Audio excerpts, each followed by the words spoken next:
बाबर साहब, ये 31 जनवरी की डेडलाइन गुजर गई, आप कहते रहे, असद खरल साहब कहते रहे कि कुछ नहीं होना, कुछ नहीं हुआ, लेकिन क्या ये दुरुस्त है कि हुकूमत की तरफ से इस तरह बेइज्जत करना कि जी किधर गई डेडलाइन, क्या हुआ, ये तो आपके अपने इस्तीफे नहीं आए, मजाक उड़ाया जा रहा है, हा हा हा। वो जिस तरह मरियम करती थी, अब वो हुकूमती एहलकार जो है वो कह रहे हैं हा हा, क्या हो गया? तो साहब होना तो कुछ भी नहीं था। ये तो सभी को पता था कि ना इमरान खान साहब इस्तीफ़ा देंगे। क्यों इस्तीफ़ा दें? क्या ऐसी वजह जिसकी वजह से उनको इस्तीफ़ा देना चाहिए?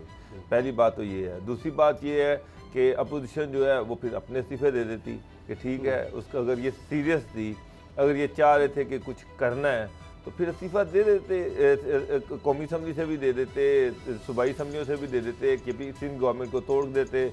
चलें, कोई गवर्नमेंट को वो परेशानी होती, उस पर भी ये कंसेंसस नहीं कर सके, लॉन्ग मार्च पे ये कंसेंसस नहीं कर सके। ये कह रहे थे कि हमने इस्तीफ़े देने हैं, और हालात ये हुए कि इन्होंने सेनेट का इलेक्शन भी लड़ रहे हैं और ज़िमनी इलेक्शन भी लड़ रहे हैं। तो एक चीज़ तो क्लियर है कि PDM में जो चाह रही थी वो नहीं हो सका। अलबत्ता ये ज़रूर है कि PDM के अंदर रिफ्ट पैदा हो गई। बिलावल भुट्टो जरदारी साहब जो है वो पीछे हट गए, उन्होंने जो बेनिफिट लेना था ले लिया। उन्होंने PDM के ज़रिए से जो प्रेशर टैक्टिक्स यूज़ करने थे और जो रिलीफ लेना था वो उन्होंने ले लिया।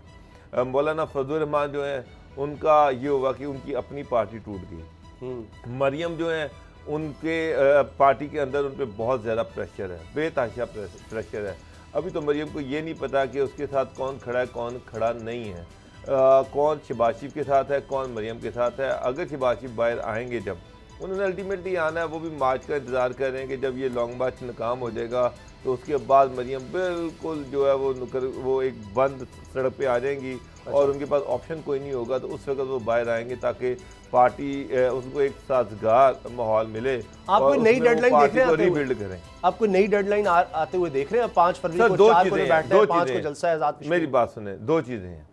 एक चीज़ ये है कि फिर पार्टी ये कोशिश कर रही कि लॉन्ग मार्च ना करना पड़े, लॉन्ग मार्च की तरफ हमें ना जाना पड़े। अच्छा, फिर पार्टी जो उनको लॉलीपॉप दे रही है कि जनाब हम आपको फार्मूला बताते हैं कि किस तरह से ये हुकूमत तोड़ी जा सकती है, किस तरह से अदम एतमाद की तहरीक कामयाब की जा सकती है।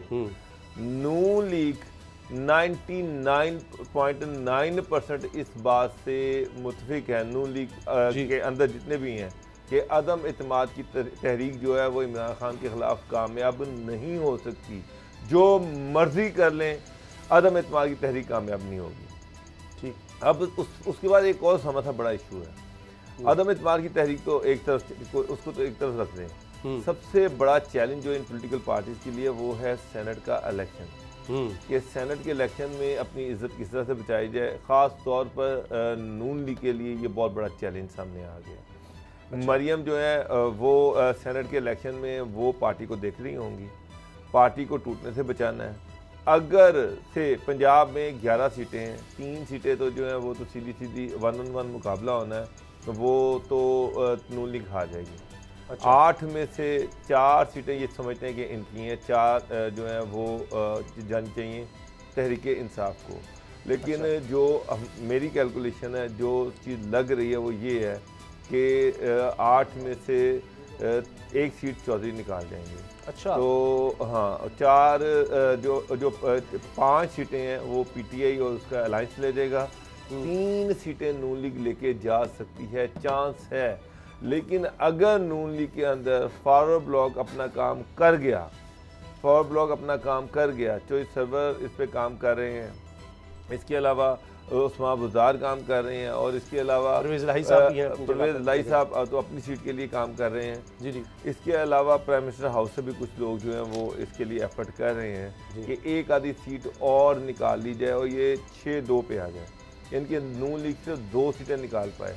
अच्छा। अगर मरियम 4 में से 2 सीटों पे आ जाती है और नून लीग जो है वो 4 में से 2 सीटें ही निकाल पाती है, तो ये मरियम की सियासत पे बहुत बड़ा डेंट होगा। नहीं तो अभी यानी कि इसका मतलब 2 सीटों का मतलब ये है कि कम से कम 70 से 80 लोग जो है पंजाब असम्बली में वो नून लीग के साथ नहीं गए, उन्होंने नून लीग को वोट नहीं डाला। 70 से 80 लोग, ये बहुत बड़ी तादाद है, ये बहुत बड़ा एक नंबर है, बहुत बड़ा नंबर है। आप 70 से 80 लोग जो हैं वो आपके पास नहीं जाते, तो इसका मतलब यही है ना कि आप पार्टी जो है वो मरियम के साथ नहीं है, मरियम के नैरेटिव के साथ नहीं है। या पार्टी के जो लोग हैं वो पार्टी के साथ सिंसियर नहीं है, तो ये अब बहुत बड़ा चैलेंज है जो कि मरियम के सामने है। इससे अगर मरियम ये चैलेंज मरियम ना संभाल पाई और नून लीग सेनेट के इलेक्शन में नून लीग अपनी सीटें ना बचा पाई, तो मेरा ख्याल है कि बहुत बड़ा मरियम की सियासत जो है ना, सियासी मुस्तकबिल वो दाव पे लग जाएगा। असद खरल साहब, ये अब डेडलाइन गुजर गई, हुकूमती लोग मजाक उड़ा रहे हैं इस वक्त पीडीएम का कि देखें जी क्या हुआ, वो कहाँ गई मरियम, कहती है जी ये दिसंबर भी नहीं गुजरेगा और 31 जनवरी से पहले पहले ही ये ख़त्म हो जाएगी हुकूमत, और ये हर इंटरव्यू में वो कहती रही। अब वो चला चला कर क्लिप मरियम साहब को बेइज्जत करने की कोशिश की जा रही है, पीडीएम को पेश गोइयाँ, साफियों को भी पेश गोइयाँ थी, वो सब कुछ हो गया। लेकिन आपने बाबर साहब ने कहा था कुछ नहीं होना, वो आपकी बात दुरुस्त हुई। लेकिन मुझे ये बताएं, नाज़रीन जो देख रहे हैं, कम अज कम हमने इस तरह की कोई बेपर की नहीं उड़ाई थी, नहीं, हमने आपकी वो बात सही। बता दिया, नजूमी हम नहीं है, साफी हैं, हमने कभी प्रेडिक्शन नहीं की। मैं और डोगर साहब बंदे हैं जो हालात थे उनको हम देखते फील्ड के हुए। थानेदार, हमने वो चीज़ करनी होती है जो हमने इधर से ली बात, इधर से ली, उधर से ली, उसके बाद हम एनालिसिस करते हैं, कैलकुलेशन करते हैं, फिर हम बात कर रहे हैं। लेकिन मुझे ये बताएं कि फजलुर रहमान साहब का तजर्बा, जरदारी साहब का, नवाज शरीफ साहब का कहीं ज्यादा है, 3-4 दिहाइयां, और इमरान खान साहब का सियासी तजर्बा उतना नहीं है, वो तो उनके बहुत बाद सियासत में। अच्छा, इनको नहीं पता था पीडीएम में जितनी 11 जमातें हैं, वैसे- बड़ी घाक किस्म की, बड़ी पुरानी जमातें हैं, बड़े लीडर, और विरासत में इनको मिली है लीडरशिप, और ये सियासी पार्टियां, उनका एक पूरा यही फर्क है। तो उनको नहीं पता था ये नहीं होगा 31 जनवरी का। आज अब बाबर साहब कह रहे थे अब तो लॉन्ग मार्च के लाले पड़ गए हैं। अब तो वो तो हम सारी बातें कह चुके हैं पहले भी, कुछ भी नहीं होना, इसी तनख्वाह पे नहीं, काम तो करना। इनको नहीं समझती। अब ये कैसे हो सकता? अब मुझे उसामा साहब, आपने बड़ी ज़बरदस्त बात की, आपने कहा इतने तजर्बाकार, इतने सीनियर हैं, जिसको ये कहते हैं नालायक, नाहल, ठीक है, इमरान खान को यही कहते हैं, नातजर्बाकार, नालायक और नाहल, ये अक्सर इनका गिरदान और 3 फिक्रों से शुरू होती है, इनकी इंट्रो ये इनका होता है, तमीद होती है, असम्बली के अंदर हो या बाहर हो, ऐसे ये हैं सीनियर, तजर्बेकार और खिलाड़ी। वो है अनाड़ी। अनाड़ी ने जो इनको चारों शाने चत किया है और जिस तरीके से इनको नाकों चने चबवा रहा है, मेरा ख्याल है अगर वो अनाड़ी हो के, नलायक हो के, नाहल हो के, नकम्मे और पता नहीं क्या क्या और कहते हैं, ताबेदार, और पता नहीं ताबेदार, अच्छा वो इनकी ताबेदारी जो इनकी हो रही है, जिस तरीके से ये दुर्गत इनकी बनी है, यानी मौलाना साहब पाकिस्तान की सियासी तारीख में जब से 20-25 साल मुझे भी हो गए सावत में, डोगर साहब को भी हो गए, आपको भी माशाल्लाह, आज तक बंद गली में कभी नहीं हमने उनको जाते देखा।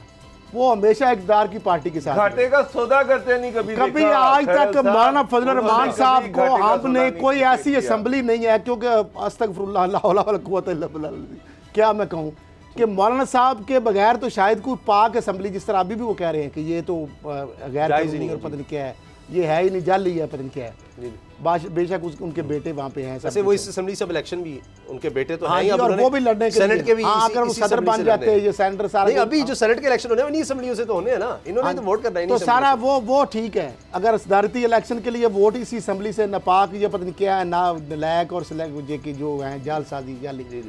अब मामला ये बड़ी अहम बात है उसामा साहब, ये आपने देख लिया, पूरी दुनिया ने देखा, चश्मे फलक ने देखा कि बड़े बड़े जो खिलाड़ी थे, जो बड़े बड़े तजर्बेकार थे, इमरान खान साहब जिसको ये इस तरह कहते हैं, उसने इनको नाकों चने चबवाए। सब्सक्राइब करें और बेल दबाएं ताकि कोई खबर रह न जाए।